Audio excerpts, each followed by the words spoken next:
الحمد لولیہ والصلاة والسلام علی نبیہ وآلہ وصحبہ وبارک وسلم۔ قال اللہ تعالی وتبارک فی القرآن المجید والفرقان الحمید۔ بسم اللہ الرحمن الرحیم۔ قل بفضل اللہ وبرحمتہ فبذلک فلیفرحوا۔ صدق اللہ مولانا العظیم وصدق رسولہ النبی الکریم الرؤوف الرحیم۔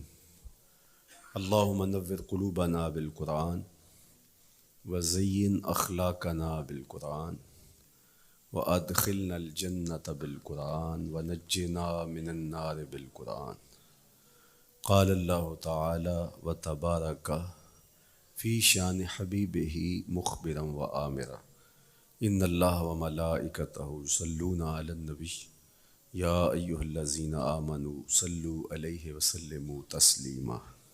اللہم صلی علی سیدنا مولانا محمد معدن الجود والکرم صلاۃ و سلاما علیک یا سیدی یا رسول اللہ۔ حمد و تعریف و توصیف اللہ جل مجدہ الکریم کی ذات برکات کے لیے، رسول رحمت شفیع معظم نبی محتشم حضور ختمی المرتبت صلی اللہ علیہ وآلہ وسلم کے حضور ناز میں اپنی عقیدتوں، ارادتوں اور محبتوں کا خراج پیش کرنے کے بعد، واجب الاحترام ذوی الاحتشام معزز و مکرم سامعین، خواتین و حضرات، السلام علیکم ورحمۃ اللہ وبرکاتہ۔ کتاب رحمت قرآن مجید میں اللہ جل شانہ نے ارشاد فرمایا، اے محبوب ارشاد کر دیجئے، فرما دیجئے، قل بفضل اللہ و برحمتہ، جب اللہ کا فضل اور اس کی رحمت ہو، فبذالک فلیفرحوا، تو انہیں چاہیے کہ اس فضل و رحمت کے حصول پر، اللہ جل شانہ کی اس کرم نوازی پر فرحت کا اظہار کریں، خوشی اور شادمانی کا اظہار کریں۔ ہوا خیر مما یجمعون، اور وہ جب فرحت کا اظہار کرتے ہوئے، خوشی کا اظہار کرتے ہوئے خرچ کرتے ہیں، تو وہ خرچ کرنا اس مال سے بہتر ہے جو وہ جمع کرتے ہیں۔ تو خوشیوں کا حصول اللہ جل شانہ کا شکر واجب کرتا ہے۔ جب کوئی بھی خوشی ملے تو ہمارے اوپر ضروری ہوتا ہے کہ ہم اللہ کا شکر ادا کریں۔ شکریہ ادا کرنے سے نعمتیں اور زیادہ ملتی ہیں، اور شکریہ ادا نہ کرنے سے نعمتوں سے محروم کر دیا جاتا ہے۔ اور یہ انسانی فطرت ہے کہ جب اسے کوئی سرشاری ملتی ہے، جب اسے کوئی نعمت، رحمت یا راحت پہنچتی ہے، تو وہ اس پر خوش ہوتا ہے۔ قرآن مجید میں ایک مقام پہ فرمایا وَإِذَا أَذَقْنَا الْإِنسَانَ مِنَّا رَحْمَةً فَرِحَ بِهَا، جب انسان کو ہماری جانب سے کوئی رحمت ملتی ہے تو وہ اس پہ خوش ہو جاتا ہے۔ آپ ایک چھوٹے سے بچے کی گال سہلائیں، اس کو ٹافی دیں، اس کے سر پہ شفقت سے ہاتھ رکھیں تو اس کا چہرہ کھل کے گلاب ہو جاتا ہے۔ ٹھٹھرتے ہوئے ماحول میں کسی کو روک کے گرم چائے پلا دے تو اس کی طبیعت میں سرشاری آ جائے گی اور وہ آپ کا شکر گزار رہے گا۔ تو یہ انسانی فطرت ہے، اس میں مسلمان ہونا بھی ضروری نہیں ہے کہ کسی بھی شخص کو آپ کوئی شے عطا کرتے ہیں، اسے کوئی خوشی دے دیتے ہیں تو وہ اس سے بہت زیادہ سرشار ہوتا ہے۔ رحمتم منا، جو لفظ قرآن نے بیان کی ہے وہ ہے رحمتم منا، یعنی ہماری جانب سے اسے کوئی رحمت ملے۔ رحمتن نکرہ ہے یہاں، کوئی رحمت ملے، عام سی رحمت ملے، فرح بہا، تو اس رحمت کے ملنے پر وہ خوش ہو جاتا ہے۔ آپ کی اگر توجہ ہو تو رحمت ملنے پہ وہ خوش ہو جاتا ہے، اور اگر رحمت للعالمین مل جائیں تو پھر اس کی خوشی کا عالم کیا ہو، پھر اس کی مسرت کی کیفیت کیا ہو۔ یہ بات ذہن میں رکھیے کہ حضور کی آمد پر مسرت کا اظہار کرنا، خوشی کا اظہار کرنا، اس میں تو کوئی اختلاف نہیں ہے۔ امت کا کوئی بھی طبقہ اس کا انکار نہیں کرتا کہ یہ خوشی کی بات نہیں ہے، خوشی کی بات ہے۔ ہر دور میں اور ہر علاقے کے اپنے اظہار کے سلیقے ہوتے ہیں اور طریقے ہوتے ہیں، اگر وہ شریعت کے مزاج سے متصادم نہ ہوں تو ان کو اختیار کرنے میں کوئی حرج نہیں ہے۔ پھر مرور زمانہ کے ساتھ بدلتے ہوئے تقاضے ہوتے ہیں۔ کسی زمانے میں تلواروں کے ساتھ، تیروں کے ساتھ لڑائی ہوتی تھی اور وہ جہاد اسلامی قرار پاتا تھا۔ آج کی لڑائی میزائلوں کے ساتھ اور ٹینکوں کے ساتھ ہے، اور یہ بھی جہاد اسلامی قرار پاتا ہے۔ کوئی کہے کہ تیر و تفنگ کو چھوڑ کے، نیزہ و بالا کو چھوڑ کے، شمشیروں کو چھوڑ کے یہ میزائلوں پہ آ جانا، یہ ٹینکوں پہ اور یہ جدید آلات حرب پہ آ جانا، یہ دانش مندی نہیں ہے، یہ سنت سے انحراف ہے، تو میاں تو سنت کے مفہوم کو نہیں سمجھا۔ اس دور میں آلات حرب وہ تھے، بدلتے تقاضوں کے ساتھ آلات حرب یہ ہوئے، تو وہ بھی عین جہاد اسلامی تھا، یہ بھی عین جہاد اسلامی ہوگا۔ اسی طرح خوشی کے مختلف طریقے ہیں۔ کسی زمانے میں بالکل پرانے لوگ جانتے ہیں، جب کسی کے ہاں خوشی آتی تو وہ گڑ کی روڑیاں بانٹتا، یہ پرانا طریقہ۔ پھر اس کے بعد پتاشے بانٹنا شروع ہو گئے لوگ، پھر اس کے بعد وہ شکر پارے آ گئے، اس کے بعد پھر لڈو آ گئے، پھر موتی چور، اور پھر نہ جانے کیا کیا۔ لیکن روح ایک ہی ہے۔ جو گڑ بانٹنے سے مسرت کا اظہار تھا، وہی آج جدید جو ہمارے پاس مٹھائی کی اقسام ہیں، ان کو بانٹنے سے بھی وہی مقصود ہے۔ کسی زمانے میں کسی کہ ہاں بیٹا ہوتا تو وہ گھر کے دروازے پہ پتے باندھ دیا کرتے تھے۔ یہ اس دور کی جھنڈیاں تھیں، اظہار کے لیے کس گھر میں خوشی آئی ہے۔ تو آج کے دور میں تو ہمیں پتے باندھے ہوئے نہیں ملتے۔ آج گھروں کے اندر ولادت مبارک کے یا مختلف طرح کے غبارے لگا دیے جاتے ہیں یا جھنڈیاں لگا دی جاتی ہیں۔ تو مختلف بدلتے ہوئے ادوار میں وہ طریقے ضرور بدلے، لیکن جہاں تک مسرت کا اظہار ہے، وہ روح بعین ہی ہر دور میں، ہر علاقے میں، ہر جو ہے وہ کلچر میں موجود ہے۔ کسی بھی خوشی پہ مسرت کا اظہار، مسرت اور سرور اور کیفیت کا اظہار، یہ انسانی زندگی ہے۔ اسلام ہمیں مسرتوں کے اظہار اور شکرانے کی صورت کے بہت سارے طریقے دیے ہیں، اس میں سے روزہ رکھنا بھی ہے۔ ان طریقوں میں سے ایک طریقہ نوافل ادا کر کے شکر کا اظہار کرنا بھی ہے۔ خیرات بانٹ کے، لوگوں کو کھانا کھلا کے مسرت کا اظہار کرنا ہے، لوگوں کو لباس پہنا کے مسرت کا اظہار کرنا ہے۔ اور اسی طرح دعوت ہے، مختلف مواقع پہ مختلف چیزیں ہیں۔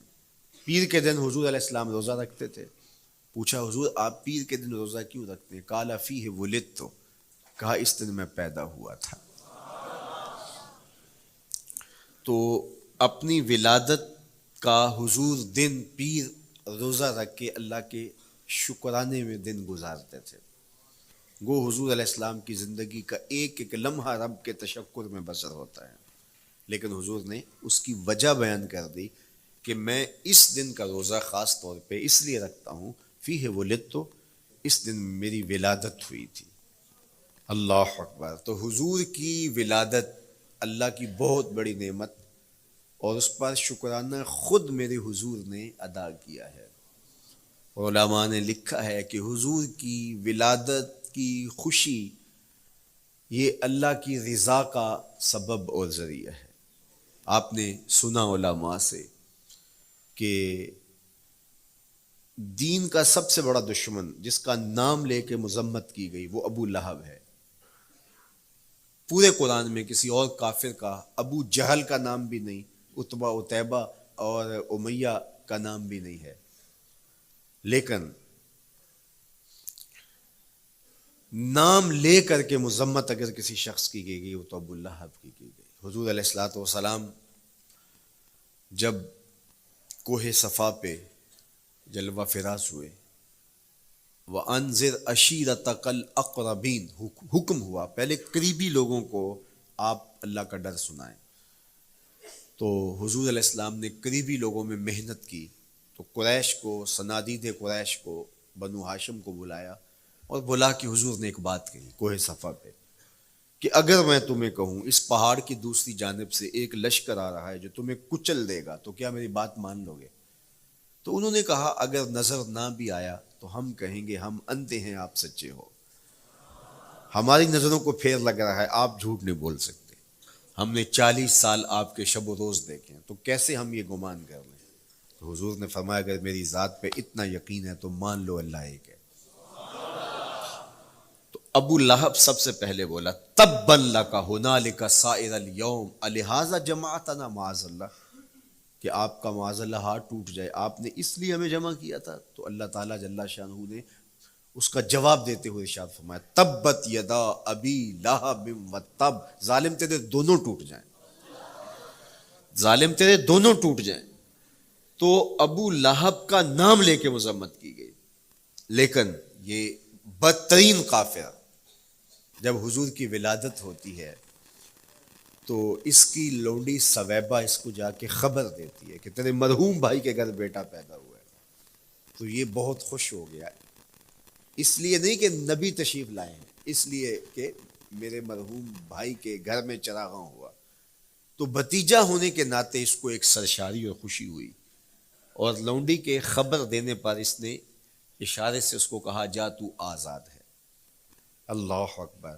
یہاں سے یہ بھی سمجھیں کہ حضور نے صحن کائنات میں قدم رکھا، غلاموں کو آزادی ملنے لگی، غلامی کی زنجیریں ٹوٹنے لگی، تو صحابہ کو کہا جا تو آزاد ہے۔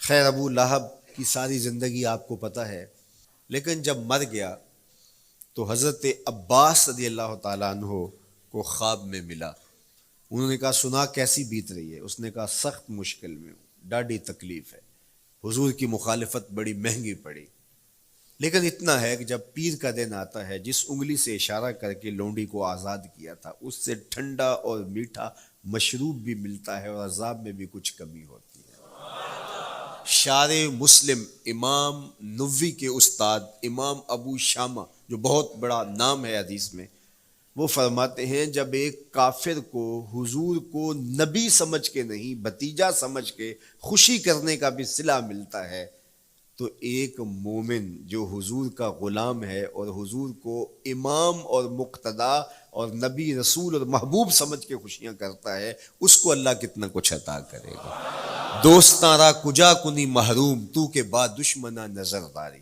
جب تو دشمنوں کو اتنا دیتا ہے تو دوستوں کو کتنا عطا کرے گا۔ تو حضور کی آمد پر مسرت کا اظہار، بشاشت کا اظہار، یہ اہل ایمان کا طریقہ رہا ہے۔ ہاں جو اس کا انداز ہے، کسی کو نوافل میں زیادہ سرور ملتا ہے وہ نوافل کثرت سے پڑھ لے، کسی کو زیادہ سرور روزے میں آتا ہے تو وہ روزے رکھ کر کے اس شکرانے کو ادا کرے، کوئی ذکر کی مجلس سجا لے، مختلف طریقے موجود ہیں۔ حضور علیہ السلام تشریف لائے، صحابہ بیٹھے ہوئے تھے، صحیح مسلم میں روایت ہے، سنن نسائی میں ہے اور بھی کتب حدیث میں، محفل بپا تھی، تو حضور نے آ کہا ما اجلسکم، کیوں بیٹھے ہوئے ہو؟ تو جو انہوں نے جواب دیا وہ سنیے، جلسنا نذکر اللہ ونحمدہ علی ما ہدانا لدینہ ومن علینا بکا، حضور ہمارے بیٹھنے کا مقصود یہ ہے کہ ہم اللہ کا شکر ادا کر رہے ہیں اس بات پر کہ اس نے ہمیں ہدایت دین عطا کی، ومن علینا بکا، اور آپ کی صورت میں ہمارے اوپر احسان کیا، ہمیں آپ عطا ہوئے، اس پر اللہ کا شکر ادا کرنے کی مجلس سجائے بیٹھے۔ اب بات تو سادہ سی تھی، لیکن میرے حضور نے ان سے کہا کیا تم اس بات پہ قسم دے سکتے ہو کہ اسی لیے بیٹھے ہو؟ تو انہوں نے کہا جی ہم قسم دیتے ہیں، ہم اسی لیے بیٹھے. فرمایا اٹھاؤ قسم. تو صحابہ نے باقاعدہ قسم دی، ہم قسم اٹھاتے ہیں، ہمارے بیٹھنے کا مقصد یہ ہے کہ اللہ کا شکر ادا کر رہے ہیں، اور آپ کی صورت میں جو انعام خداوندی ملا ہے اس پر اللہ تعالیٰ کا شکریہ ادا کر رہے ہیں. حضور نے باقاعدہ ان سے قسم لی اور انہوں نے باقاعدہ قسم دی. اب صحابہ کو حیرت تو تھی کہ یہ موقع قسم کا تو نہیں تھا، لیکن حضور نے قسم لی ہے. کیوں؟ حیرت و استجاب کی کیفیت تھی. حضور علیہ السلام نے فرمایا صحابہ میں تم سے جو ابھی قسم لی ہے یہ کسی تہمت کی بنیاد پر نہیں لی، یعنی تمہارے قول کی صداقت میں مجھے کوئی شک نہیں تھا کہ میں نے قسم سے تصدیق کی ہو، بلکہ اس کا سبب اور تھا. بعض اوقات قسم اس لیے کی جاتی ہے کہ کسی متردد ذہن کو مطمئن کرنا ہوتا ہے، اور بعض اوقات قسم واقعہ کی اہمیت کو بڑھانے کے لیے کی جاتی ہے.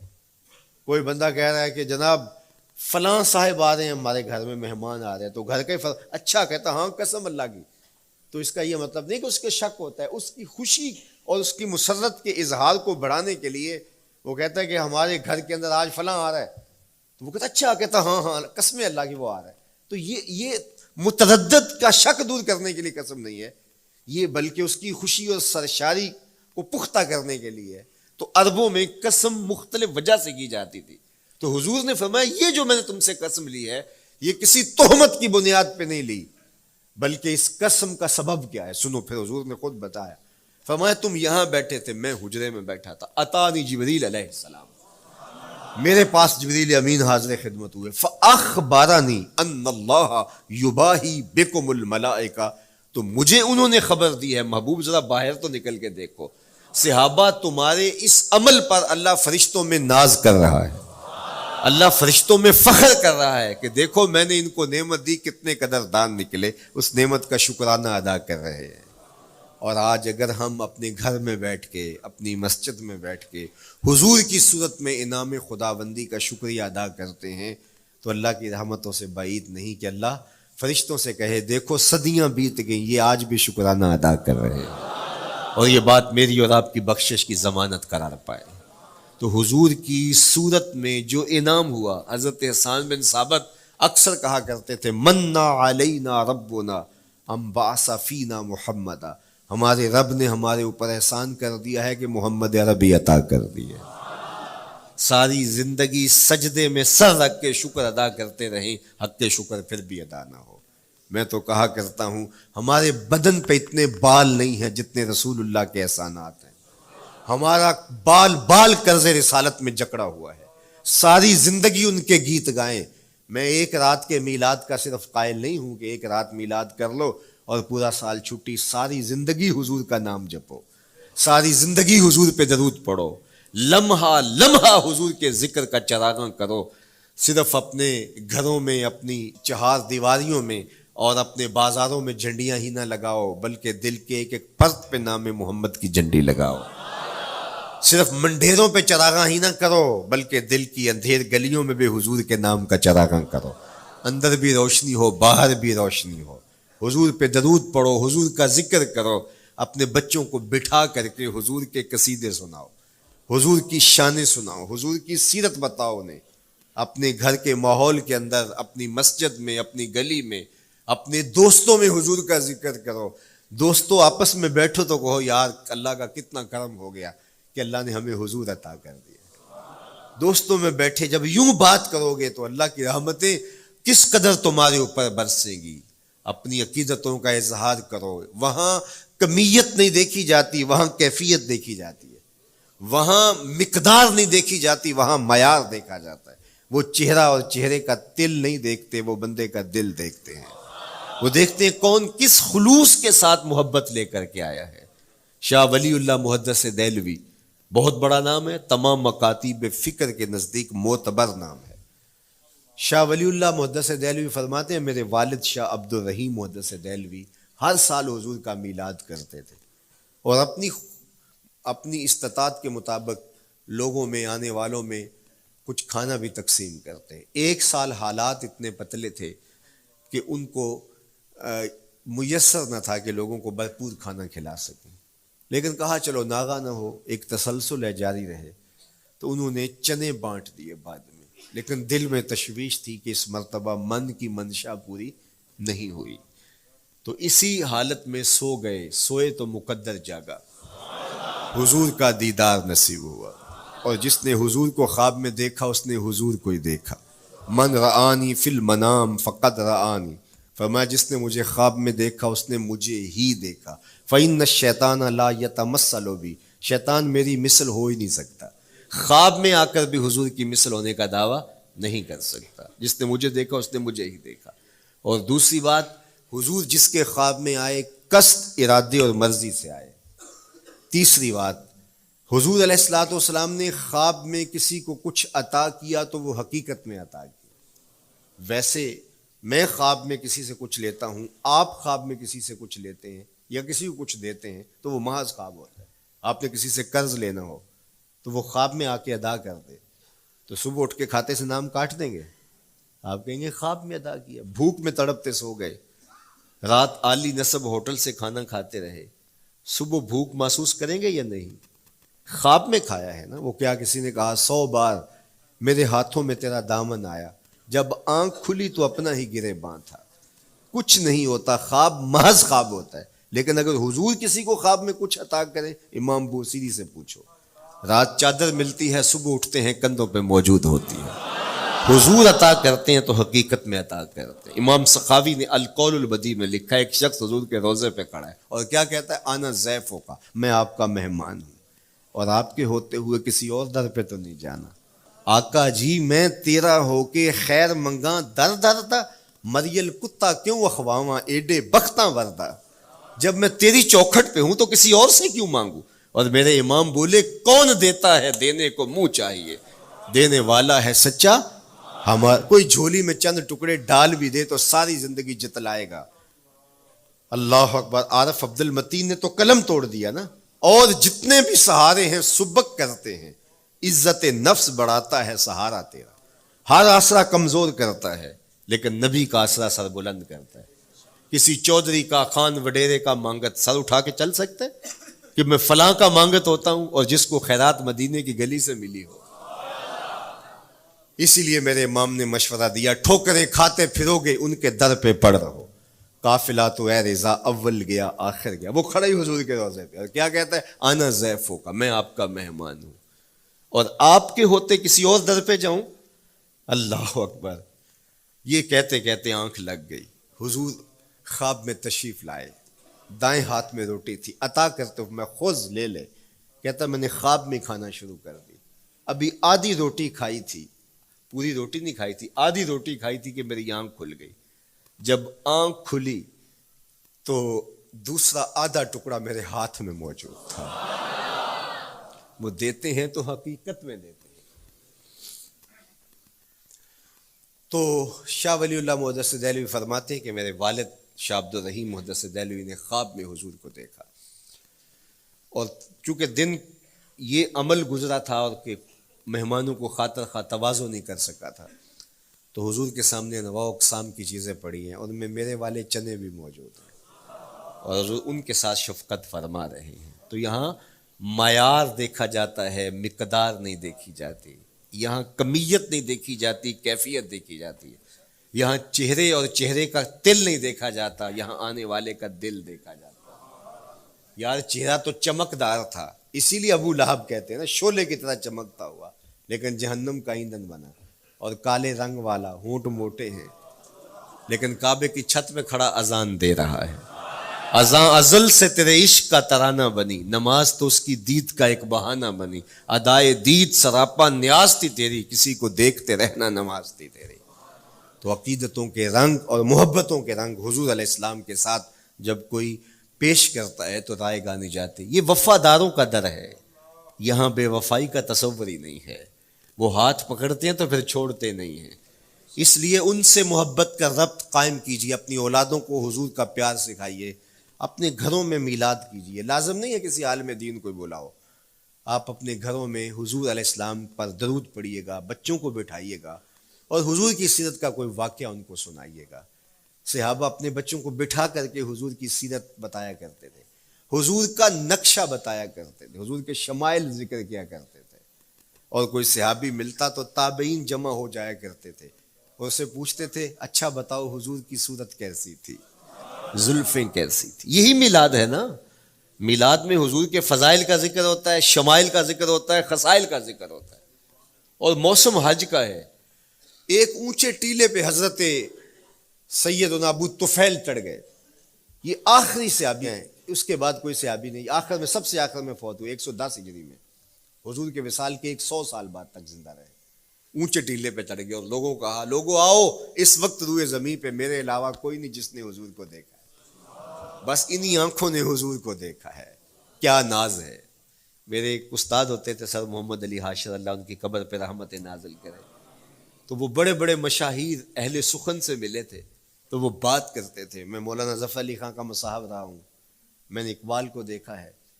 داغ دہلوی نے اپنے شاگردوں سے کہا تھا آنے والی صدیاں تم پہ ناز کریں گی اے لوگو، تم نے داغ کو دیکھا، تم نے داغ سے باتیں کی ہیں. یار جس نے داغ دہلوی کو دیکھا ہے وہ تو ناز کریں، جس نے اقبال کو دیکھا ہے وہ تو فخر کریں، جو مشاہیر اہل سخن کے پاس بیٹھتا رہا ہے وہ تو فخر کریں، اور جس کی آنکھوں نے جمال محمد عربی دیکھا ہے وہ اپنے مقدر پہ ناز کیوں نہ کریں. تو کہا لوگوں آؤ، اس وقت روئے زمین پہ میرے علاوہ کوئی نہیں جس نے حضور کو دیکھا ہو، آؤ مجھ سے حضور کی باتیں سنو. لوگ جمع ہو گئے اور کہا صف لنا رسول اللہ، تم نے حضور کو دیکھا ہے تو بتاؤ حضور کیسے تھے. تو حضرت ابو طفیل نے 3 لفظوں میں میرے حضور کا حلیہ بیان کیا، یاد کر لو. حضرت ابو طفیل نے کہا کان رسول اللہ صلی اللہ علیہ وسلم ابیض ملیحا مقصدا. ایک تو چٹے رنگ کے تھے، ایک تو حضور کا رنگ گورا تھا. دوسری بات ملیحن، حضور کا حسن نمکین تھا.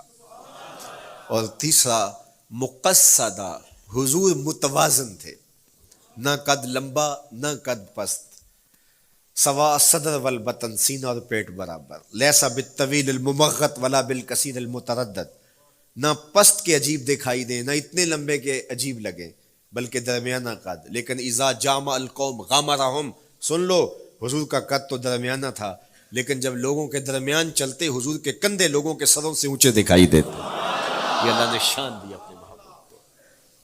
مکھ چند بدر شاہ شانی، متھے چمک دی لاٹ، کالی زلف تے اکھ مستانی.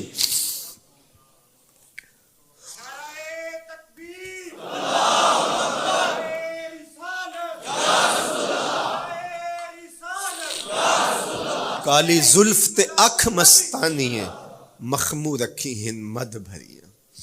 میں آپ کو مدینے کی گلی میں لے جانا چاہتا تھا کہ حضور علیہ السلام کی جب آمد ہوئی تو اہل مدینہ نے کس طرح جلوس نکالا، وہ عقیدتوں کے کیا رنگ تھے. لیکن وقت سمٹ گیا. لیکن اتنا سن لو کہ جب حضور تشریف لائے تو جنوبی سمت سے حضور آئے تھے. جب انہوں نے دیکھا نا تو اچانک ودا کے پہاڑوں کی اوٹ سے حضور دکھائی دیے. تو سیاہ پہاڑ ہیں تو ان سے جب حضور کا چمکتا ہوا چہرہ دکھا نا تو بے ساختہ انہوں نے کہا طلع البدر علینا، وہ دیکھو چاند چڑھ گیا ہے. طلع البدر علینا، وہ دیکھو چاند چڑھ گیا. یہ شاعری خود بخود ہوتی ہے، خود بخود ترتیب. ایک ہوتی ہے آورد، ایک ہوتی ہے آمد. یہ آمد ہے. طلع البدر، وہ دیکھو چاند چڑھ گیا. من ثنیات الوداع وجب الشکر علینا. مورخ اسلام حفیظ جالندری نقشہ کھینچتے جنوبی سمت سے اٹھا ایک نوری غبار آخر. جنوبی سمت سے اٹھا ایک نوری غبار آخر، سواد شہر میں داخل ہوا ناکا سوار آخر. زباں پر اشرق البدر علینا کی صدائیں تھیں، دلوں میں ما دعا للہ دائی کی دعائیں تھیں. نبوت کی سواری جس طرف سے ہو کے جاتی تھی، درود و نعت کے نغمات کی آواز آتی تھی. کہیں معصوم ننھی بچیاں تھیں دف بجاتی تھی، رسول پاک کی جانب اشارے کر کے گاتی تھی اور کہتی کیا تھی، ہم ہیں بچیاں نجار کے عالی گھرانے کی، خوشی ہے آمنہ کے لال کے تشریف لانا. خوشی ہے آمنہ کے لال کے. عجیب رنگ بکھرے ہوئے تھے. حضور نے جب بچیوں کو دیکھا تو فرمایا تم مجھ سے محبت کرتی ہو؟ انہوں نے کہا ہم دل و جان سے آپ سے پیار کرتی ہیں. تو حضور نے فرمایا واللہ انا احبکن، اللہ کی قسم میں بھی تم سے پیار کرتا ہوں، میں بھی تم سے پیار کرتا ہوں. لوگ گھروں کو سجائے بیٹھے، ہلم الینا یا رسول اللہ الی العدد والعدۃ والمن، حضور آ جاؤ نا، آ جاؤ، ہمارے پاس اسلحے بھی ہیں، کسی نے حملہ کیا توڑ کے رکھ دیں گے، ہمارے بڑے بڑے گھر ہیں، مہمان آئے سنبھال لیں گے، رک جاؤ نا ہمارے گھر.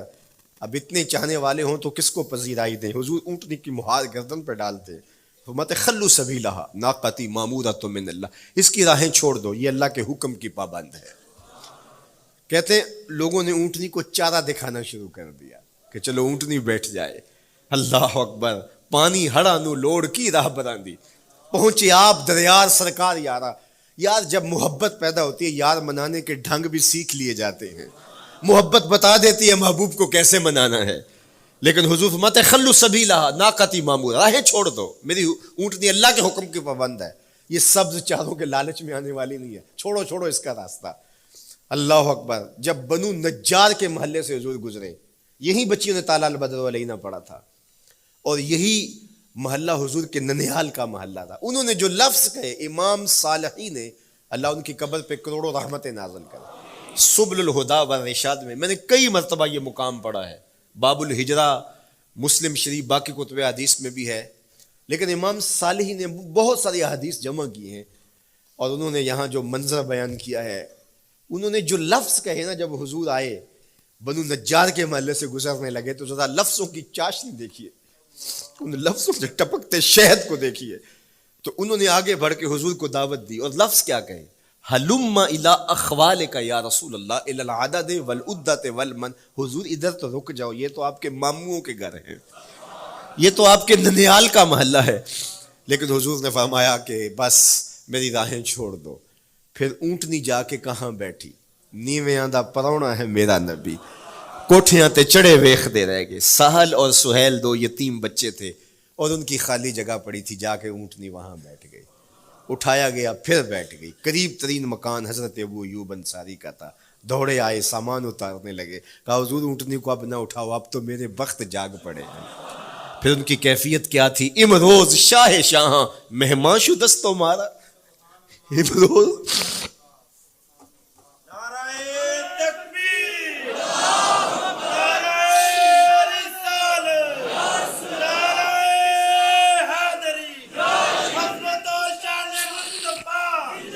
امروز شاہ شاہاں مہمان شدست و مارا، جبریل با ملائک درباں شدست و مارا.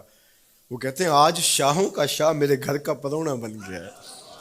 یہ ابو ایوب انصاری کے جذبات ہیں. آج شاہوں کا شاہ، آج خسرو حسینہ ماہ نازنینہ، آج امام الانبیاء میرے گھر کا پرونا بنا ہے. کہاں میں کہاں نکہتے گل، باد صبا تیری مہربانی. کبھی اونٹنی کے پاؤں چوم رہے ہیں، تیرے بخت کے تو میرے گھر تک لے آئی. تو کہا امروز شاہ شاہاں مہمان شدست و مارا، آج شاہوں کا شاہ میرے گھر کا مہمان ہے.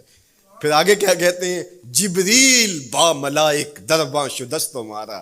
لوگوں جبریل کو دیکھو، آج میرے گھر کا پیرا دے رکھا ہے، آج میرے گھر کا چوکی دار بنا ہوا ہے، کیونکہ میرے گھر میں حضور ٹھہرے ہوئے ہیں. تو کیا حضور کی آمد کا جلوس تھا یار. صحابہ نے جو حضور کے آمد کا جلوس نکالا، ہم تو وہ رنگ پیش نہیں کر سکتے، لیکن میں آپ کو کہوں گا درود پڑھتے ہوئے آج جلوس میں شامل ہوں، حضور کے ذکر سے سرشار ہو کے جلوس میں شامل ہوں، اور پورے نظم کے ساتھ. اگر آپ کے جلوس میں کوئی کسی کی گاڑی گھس بھی آتی ہے، اس کو پیار دینا، اس کو راستہ دینا، اور اس کو حضور کی رحمت کا احساس ہو کہ یہ رحمت کو ماننے والے لوگ ہیں، اور حضور پہ درود پڑھتے رہنا، عقیدتوں کے رنگ میں رہنا. امید ہے کہ جس طرح حضور نے ان بچیوں سے کہا جو حضور کے جلوس میں شامل تھیں کہ کیا تم مجھ سے محبت کرتی ہو، تو انہوں نے کہا جی جی، ہم اسی لیے تو آپ کے قصیدے پڑھ رہی ہیں. تو حضور نے فرمایا واللہ میں بھی آپ سے محبت کرتا ہوں. تو ہو سکتا ہے حضور ہمیں فرمائے میرے میلاد کے جلوس میں آنے والوں میں بھی